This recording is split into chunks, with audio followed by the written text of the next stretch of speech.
So definitely number one, this is the group 5, and this is the reporting of the group 5. So first, we do all the management and general planning functions. So the security executive is now a modern manager responsible for protecting corporate assets and minimizing business disruptions.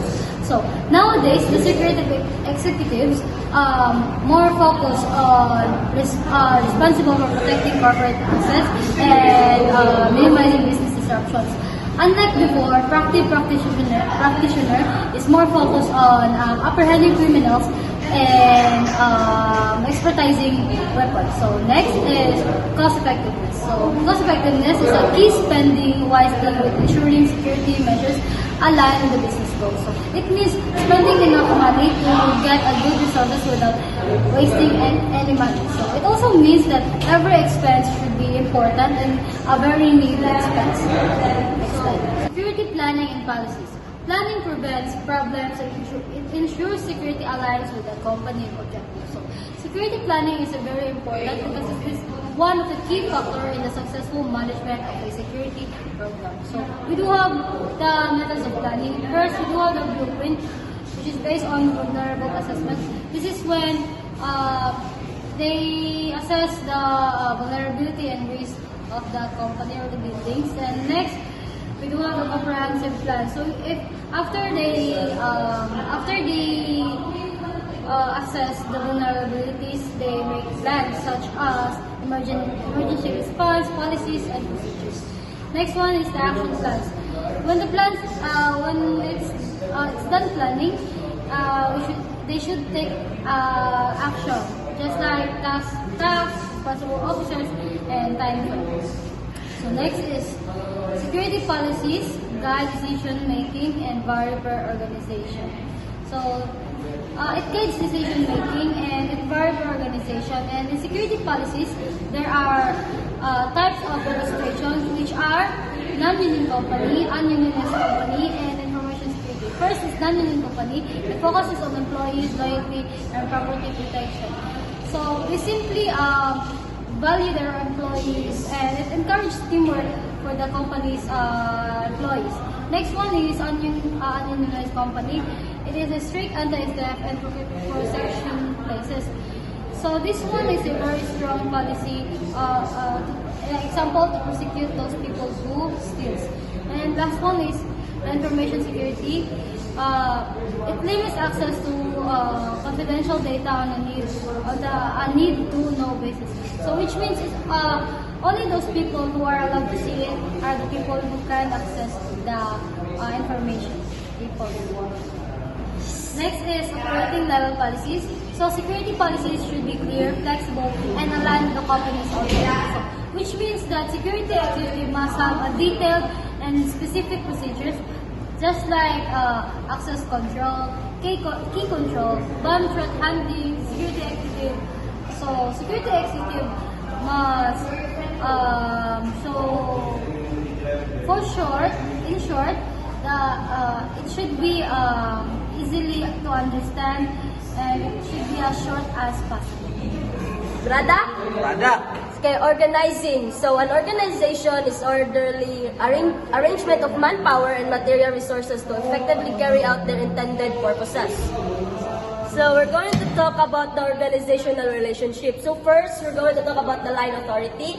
So the line authority based on relationship between a superior and a subordinate level. So for example, here in University of Mindanao, our line of authority revolves about our president, which is Guillermo P. Torres. So we follow his command and rules. He's the one who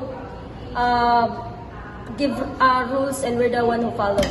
So the next one is the staff authority, based on relationship between manager of auxiliary and facilitating group in the line of organization. So basically, in a short term, the staff authority is just a supporting rule. So the staff authority is like a manager. So he gives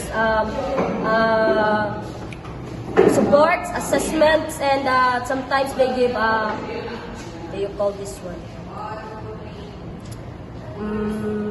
Support. So the next one is the functional authority, formal power to command limited to be a specified area. So for example is which means organization-wide, directly across subordinate section and department of division. So for example, it's the one who, for example, here in University of Mindanao, we have a functional authority. So sometimes the workers only revolve around the what expertise they saan sila magaling. So example is the professors. They some of them hinahati-hati so that alam nila kung saan sila base and saan yung expertise nila. So the next one. So the next one is the organizational principle. The work should be divided to according to some logical plan. So it should be planned, guys. Okay. The number 2 is the line of authority and responsibility should be made as clear as possible. So for example, is there's a line of authority ko so that alam nyo kung kanino kayo magre-report if may mangyayaring masama sa business niyo. So next is there should be a unity of command and organization. So unity, it means pagkakaisa. So supposed to be dapat may unity or meron kayong pina-follow na rules so that pwede kayong meron kayong unity. So one supervisor can effectively control only a number of people and that limit should not exceed. So for example is the managers. They are only allowed hindi sila allowed na mag-control sa lahat. Only the specific ones. Responsibility cannot be given without delegating commensurate authority and there must be accountability. So hindi siya pwedeng ibigay without authority. So for example, hindi ka pwedeng magbigay ng command if hindi nyo binigay siya sa mas higher na rank. Dapat only the higher ranks are allowed to give commands.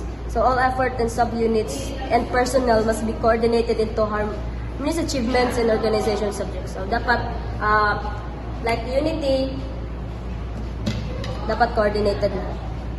Next, reporting level. So the security director or manager may report directly to the president or at least one of the senior executives. So like line of authority, it's still the same, guys. Okay. Reporting level nakalagay siya is directly to the president or at least one of them. So sino yung mas higher, din yung report so that they knew what to do. Typical security organization, there are factors that call dedicate type of security organization that an enterprise may adopt. Corporate philosophy and purpose, customers, natures of business activities, identified vulnerabilities, location of company facilities. The example of the security agency operator and the security director. Number 1 is leader. Leader is the most basic role is to provide leadership is set the right climate, establish the direction to take, motivate is tune people and try to bring out the best in them. Company executive is accepted by his senior and management and peers as a part of the management team. Tune he is discerned as a modern day manager. Executive with high visibility. With high visibility is visible, recognized, and participate in various company activities and is much of sought after speaker in his area of expertise. Innovator is expected to be always on the lookout for ever better and less expensive ways to do the job. He is not the fearful of trying new ways and take the risk. And number 5 is counselor or and advisor. Counselor and advisor can provide advice, suggest and alternative and help solve problems. Trainer he is established professional and development and keeps the people attuned with times and various requirements. Number 7 is conference and seminars and subscribe to security magazine and periodicals. Number 8, goals setter. Goal setters establish objectives and finds the goals to be achieved. Is start with the setting up of a goals of and objectives for a particular period, usually a year. Next, we have the staff and administration. First, we have the ranks and position. The security agency or the operator must observe the required major ranks and position in the organization of the agency, as the prescribed by implementing rules and regulation of RA 5487 as amended. So first, we have security management staff. First, we have security director as agency manager. Second, we have security executive director. And third, we have security staff director. Fourth, we have security staff director for training. Next, we have the line leader staff. First, we have security supervisor 3, which is the detachment commander. Second, we have security supervisor 2, which is the chief inspector. Third, we have the security supervisor 1, which is the inspector. And the third is security guard. First, we have security guard 1, or we all know now watchman or watch guard. So the number 2 is security guard number 2. They are the chief in charge, and the security guard 3 is the post in charge. So next, we have the staffing pattern. All the security agency shall follow the required staffing pattern. First, we have the security director, who is the responsible for entire operation and administration of the security agency. Next, we have security training officer, who shall responsible for the training of the security agencies.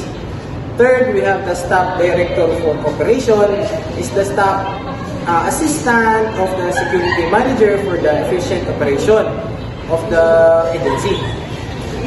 Fourth, we have the staff director for administration. He is the responsible for the assistance of the agency manager for the effective and efficient administration and management of the agency. Fifth, we have detachment commander. Is the field or the area commander of the agency. So sixth, we have the chief inspector, who is responsible for inspecting the entire area covered by the detachment.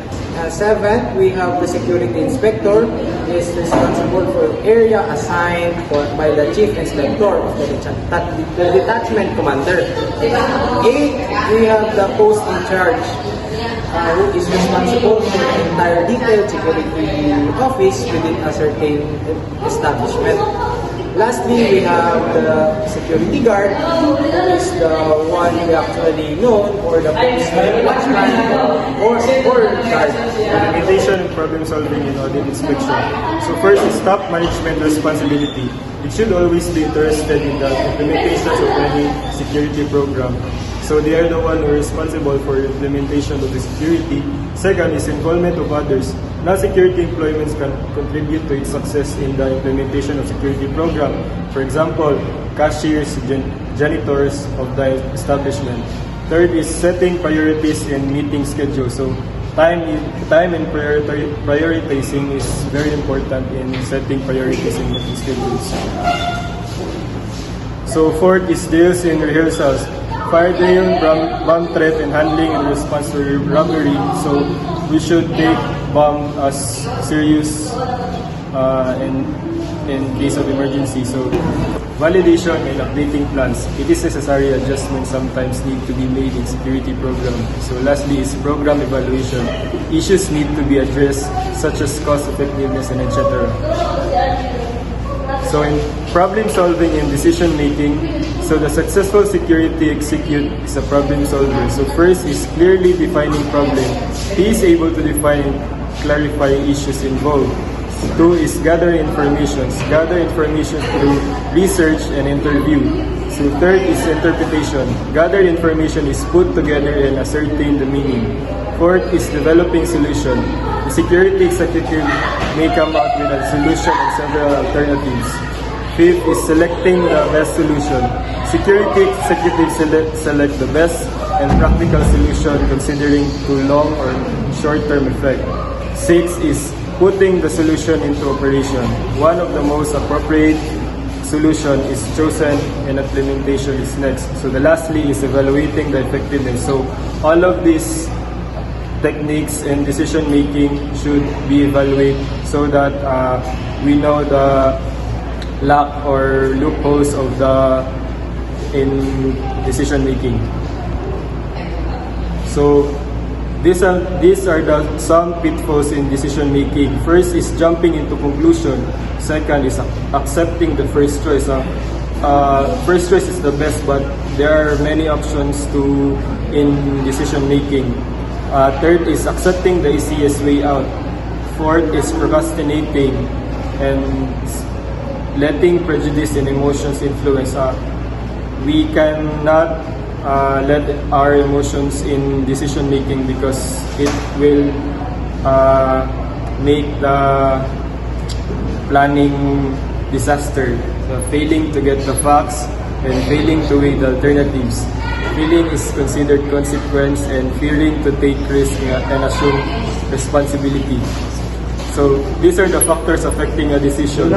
First is prior experiences, reliable course or actions that worked before. 2 is self-interest. One's own interest may not be best for the others. Third is tradition, become the basis of decision. For creativity, these are the opposite of tradition. Fifth is authority and expert opinion. This should be given great consideration. And 6 is logical thinking, decision based on the sufficient facts and throughout analysis. Lastly is emotion and prejudice. The decision should be free from bias and sentiment and ease of execution, all things being equal. This is the last question. Audit expertise. The value of security audit refers to determine the effectiveness or advocacy of the countermeasures and effect. Security audit inspection refers to all physical security in establishment. Example of this, the CCTV, the protective lighting, and the fire alarm, or the exit, and security audit inspection is the role of the security officer in the security agency that know all physical security in the establishment, and the importance of that is to ensure that all student or all teachers in the school is safe. This is the 4 type of security audit inspection. Number 1 is the formal inspection. Number 2, the informal inspection. And number 3, the unstructured inspection. Number 4, the structured inspection. Number 1, formal inspection refers to usually process by an announcement to prepare, or example of that, the security agency is to announce the security officer. Number 2 is to informal inspection, usually resolved by an entrance inspection program. Example of that, the inspection of the bag, not inspection of the bag in the entrance of the school. Number 3, unstructured inspection, conduct by a random manner. Example of this, hindi galing sa nakataas. Example of that, hindi galing sa security agency. And number 4 natin is structured inspection. Example of this is to move systematically, and that's it.